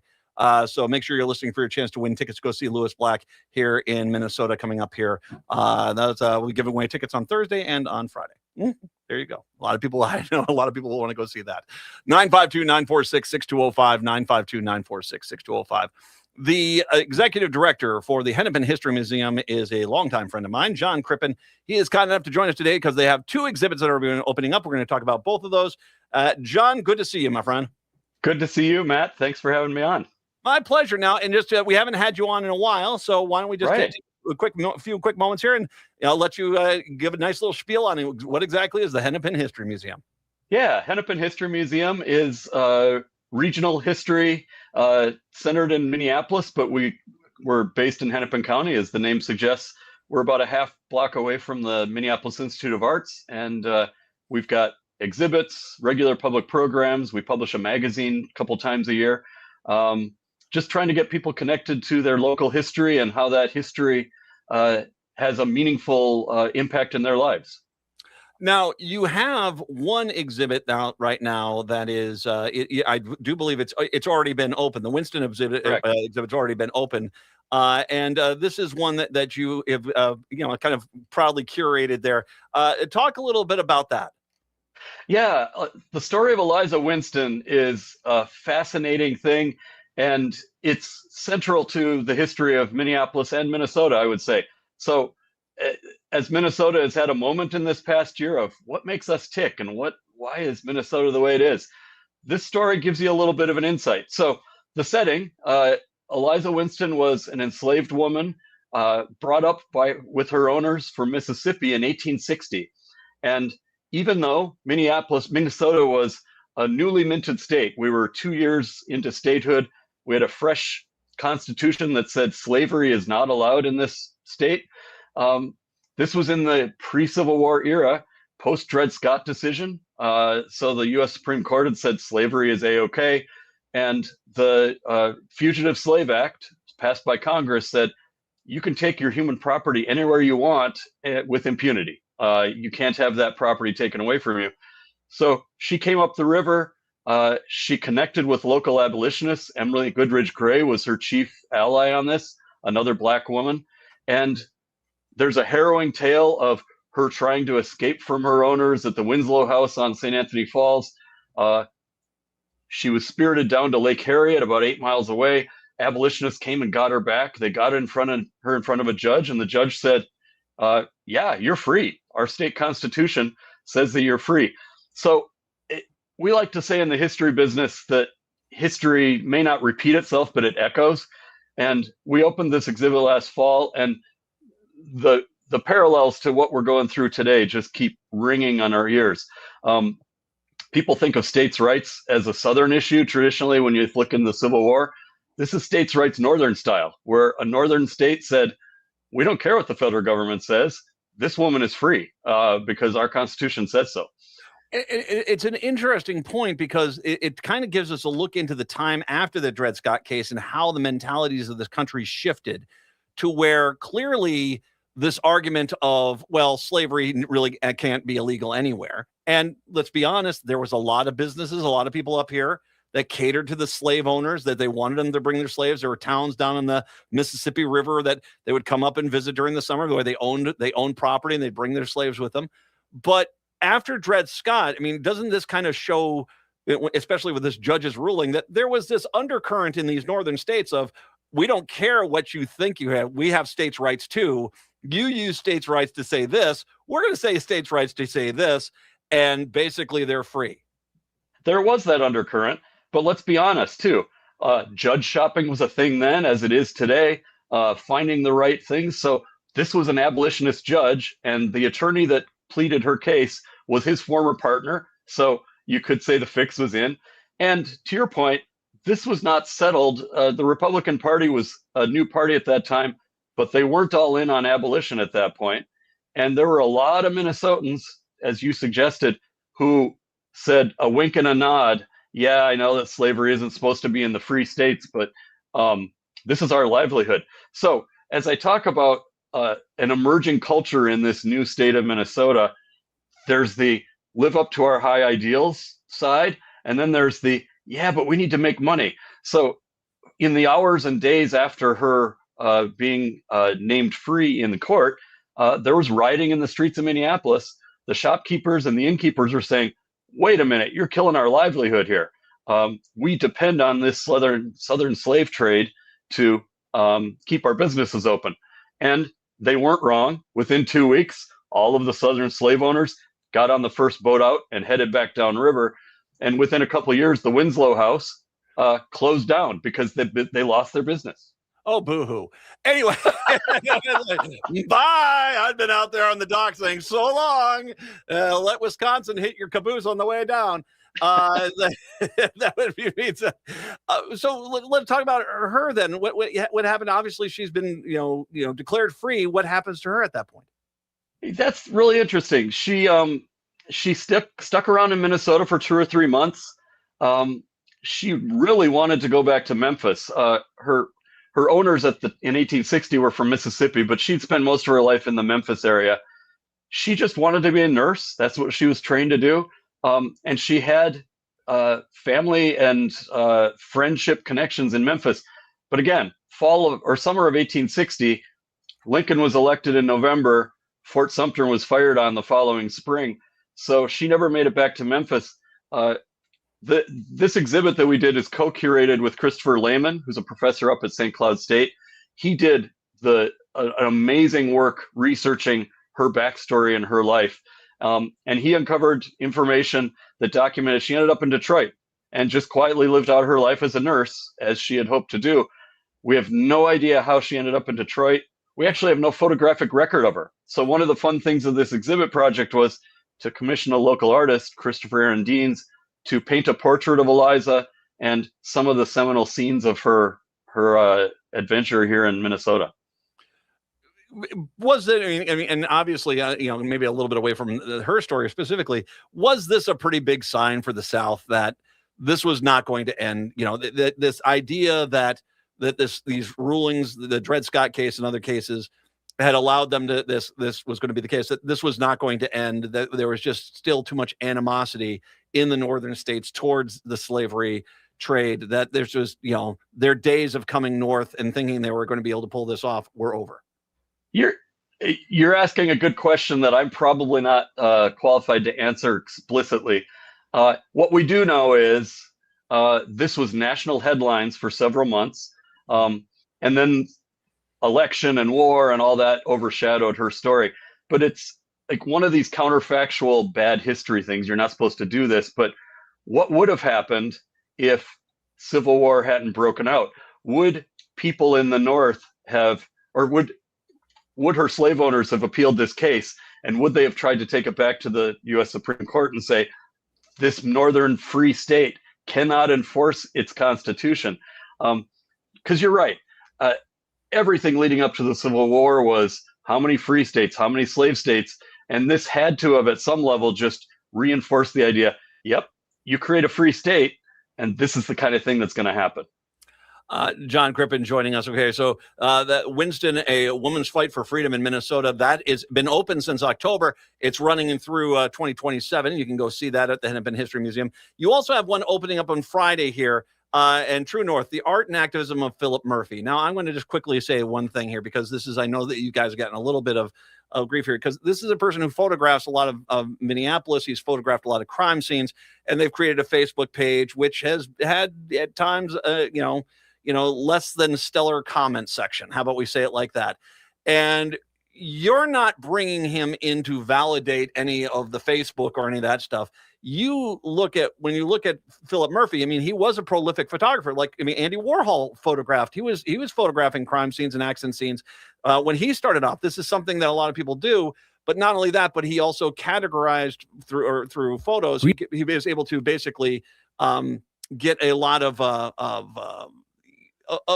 North Minneapolis, of Minneapolis itself, documented through his extensive photo collection, correct? Yeah, and this is kind of a whipsaw for us from 1860, not lived history for anyone, and then we're jumping up right next to the exhibit next door to it with lived history by everyone. This is history from the last 30 years, but it fulfills our mission of creating a place for people to tell their stories and for us to explore the history, even the recent history, even the difficult history here in Minneapolis and Hennepin County and surrounding area. So yes, you're right. He was a polarizing figure. He did photo documentation, again, in a weird, we didn't see this coming. I don't know if he fancied himself a citizen journalist, but he was out on the streets taking photos of crime scenes, taking photos of victims, police officers, of aggressors. Like, he was putting it all out there. He ruffled a lot of feathers, made people feel a certain way. Our hope is that people come check out this exhibit, check out his photography. He passed away a couple of years ago. We're hoping that there's just a little bit more time where people can come together, reflect on this, and talk about the role he played, and talk about whether he cared for his community in the right way or the wrong way, but what impact did he have on the community at large? He also was an avid photographer, and as you mentioned, the crime scenes and kind of the stuff that got the clickbaits online. He actually was he photographed a lot of different things, including flowers, wildlife, stuff like that. Correct? Absolutely. The opening photo of our title panel is a beautiful shot of the Lowry Avenue Bridge, which is one of our favorite bridges here in this part of the Mississippi. We've got nature photography, all sorts of stuff. He was a really talented and interesting guy. All right, and once again, and is that opening up this weekend? Yeah, that's opening up on Saturday. That'll be its first official day. Also, just to do a quick plug on upcoming events, on the following Saturday, April 4th at 11 a.m., we're having poetry reading by Mary Moore Easter. And this is back to the Winston exhibit. Mary Moore Easter is a retired college professor. she took Eliza Winston's testimony and it inspired her to write poetry that interacted with that. She was at our opening of the exhibit. Beautiful words. It's going to be a great presentation. And if you're in town, you can come check out her poetry reading and then see both of these exhibits for yourself and see what you think.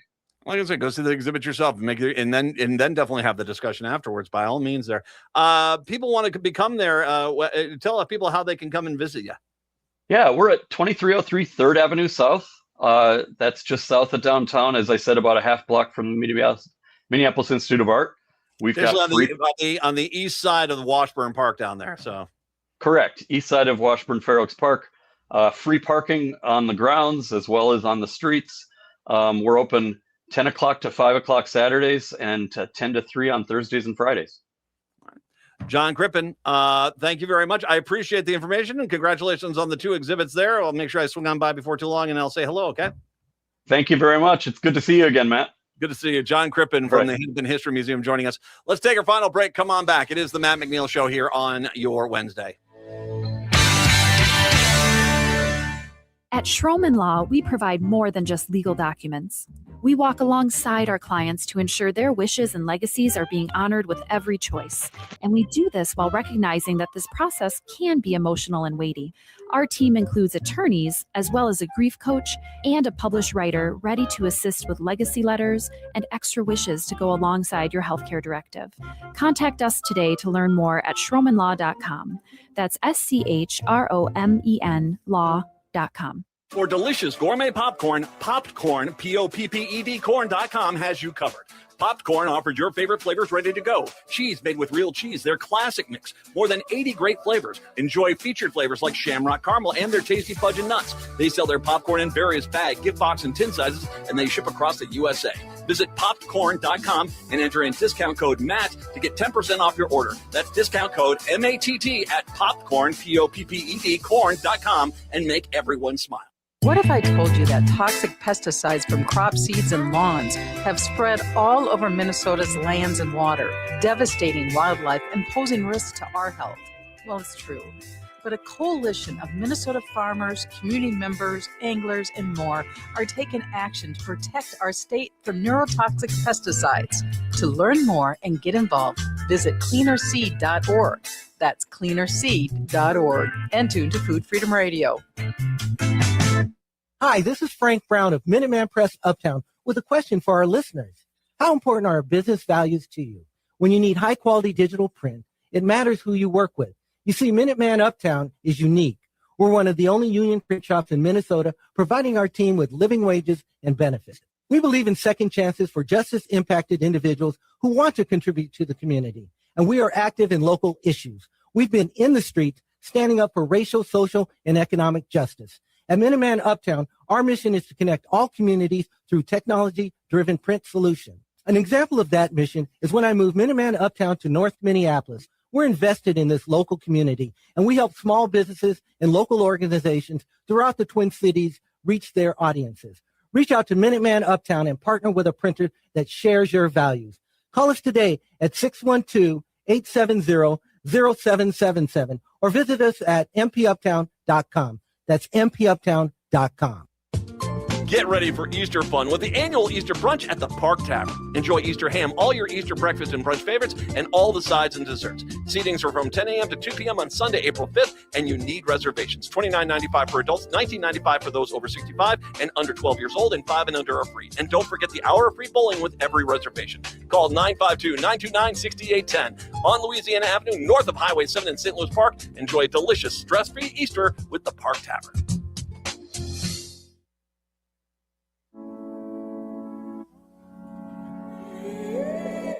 It is the Matt McNeil Show. Thanks very much to John Crippen for joining us there. That was very nice of him. I gotta get into this story out of Fargo is crazy.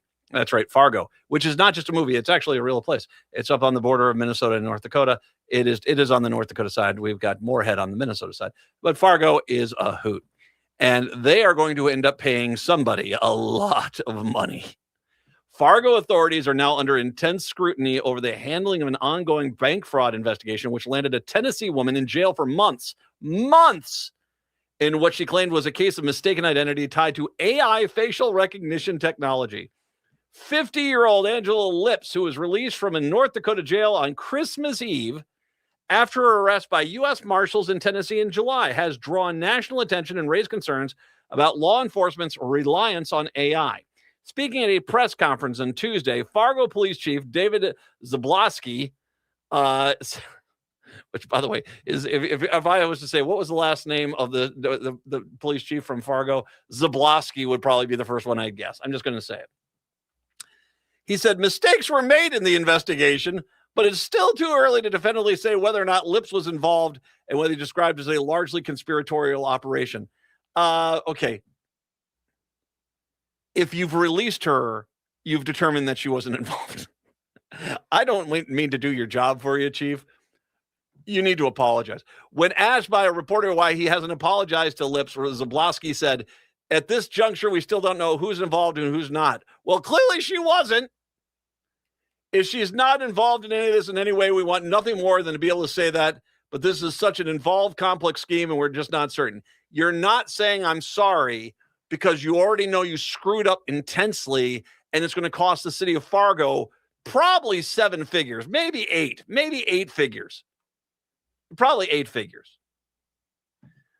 While charges against Lips have been dismissed, her lawyer, Eric Rice, told Valley News last week the cloud of suspicion has not been fully lifted from her. The city has received preservation letters from Lips's legal team, Zablosky said, and Fargo City Commissioner and mayoral candidate Dave Pipecorn said it's likely the city will be sued. Yeah, that's why you're not apologizing. An internal review of the case is ongoing, but Pipecorn has been called for an outside investigation into the matter. Zablosky, by the way, or Zablosky rather, his last day on the job is going to be Friday, March 27th. That's also a sign that you screwed up when you've actually resigning your position before the settlement shows that you screwed up. He announced his retirement earlier this month. So, according to Zablosky, investigators believe an organized crime enterprise spread out across the nation is behind a series of fraud incidents in the Fargo metro area last year. Zablosky said he wasn't aware of the West Fargo Police Department had purchased its own facial recognition technology and used that system to analyze a photo of an ID card used in one of the fraud incidents. Typically, Zablosky said investigators would send images to state-run or federal intelligence centers for facial recognition analysis. When the system flagged Lips as a potential match, Zablosky said Fargo investigators wrongfully assumed that surveillance images connected to the investigation had also been submitted. So they basically had a fraudulent ID. They get the ID from that fraudulent ID and never once compared the ID to the person that was on camera. Now, I'm going to say this. Zablosky is a white woman. If this is someone who clearly is not anything like her, there is an insane amount of problem with this. And by the way, West Fargo Police Department, you're going to get sued too. I'm just going to let you know. Just get the checkbook out right now. Tell them how many zeros they need. When Lips landed behind bars in North Dakota in October after a long stint in jail in Tennessee, Zablosky said local police didn't know she was there until December. Wow. Who? Okay. So now the jail, the county prison is going to be as well going to be sued. While the investigator in Tennessee too, when the investigation is ongoing, Zablosky said immediate action has been taken to correct some of the mistakes made. Officers as well as some prosecutors will undergo additional AI training. And thank God they're going to now. Hey, maybe we should understand what we're going to do here. She has a GoFundMe page. $56,000 so far has been raised for her. I was taken by the U.S. Marshals on July 14th. It wasn't until December 19th that my lawyer and I finally sat down with a detective, and it took 5 minutes for the entire case the detective had to fall apart. 5 minutes. My guess is that the lawyer had surveillance images from the so-called fraud incident and said, does this look like my client? And they were going, uh-oh. And mind you, I should mention, that happened on the 19th of December. She still wasn't released from jail until Christmas Eve. According to the fundraiser, Lips suffered throughout the ordeal. She was without her dentures for 6 months and says she gained 65 pounds in fluid retention and poor diet while in custody. Yeah, go get them. Go get them. Take them for what they can. They were this stupid. They deserve to get everything taken away from them. All of them. Paint with a wide brush. Native Roots Radio is up next. We are back on a Thursday. Till then, see ya. Hey, it's Robert Pilot from Native Roots Radio. For a meal that feeds your soul and health, check out Gatherings Cafe. Located in the renovated Minneapolis American Indian Center, Executive Chef Vernon Defoe and team serve up incredible indigenous flavors. Gatherings Cafe